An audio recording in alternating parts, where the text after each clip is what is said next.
एक नाज़रीन आम ख़बर खां हिते अव्हांखे आगाह कंदा हलूं। इतलात खाते जे सूबाई वज़ीर शर्जील इनाम महमूद चयो आहे त सेनेट चेयरमैन जी चूंड ते मुज़फ़र शाह यूसुफ रज़ा गिलानी जा 7 वोट ख़ारिज कया हुआ। हुनजो चवणो त 7 वोट ख़ारिज करण ते पीपल्स पार्टी इस्लामाबाद हाई कोर्ट सां राब्तो पिणु कयो हो।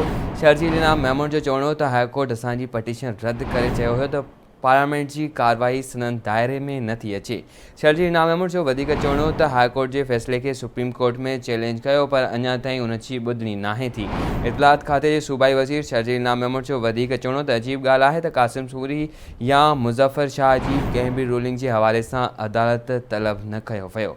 आम ख़बर खां नाज़रीन अव्हांखे आगाह कंदा पिया हलूं। इतलात खाते जे सूबाई वज़ीर शर्जील इनाम महमूद बयान ॾिनो आहे।